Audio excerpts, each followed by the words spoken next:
Hi guys, we're here at the Alteza Cabin and Restaurant. So this is in Magalang. This is not Arayat, it's Magalang. So Alteza Cabin and Restaurant.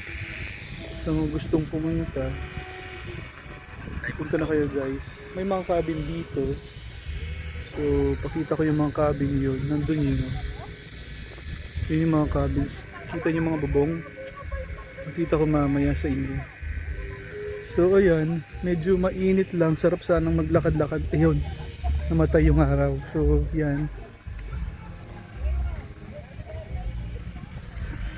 So yan. Actually hindi pwedeng pumunta dun kapag hindi ka magbubuk ng mga cabins nila. So pakita ko yung sa baba. Tingnan mo bangka. Yan. Ganda din. So nasa bundok tayo. So punta ako ron. Hindi, pakita ko muna yung mga cabins. Balik tayo guys. Pakita ko muna yung mga cabins. So let's go back. So yun nga pala yung restaurant nila. Basta yung motif nila dito may ano yung parang old house yung mga sinauna. Isa restaurant pa ako. So yan guys, kung makita mo yung restaurant nila, ang ganda. Old style siya na ano, parang vintage houses. Old houses.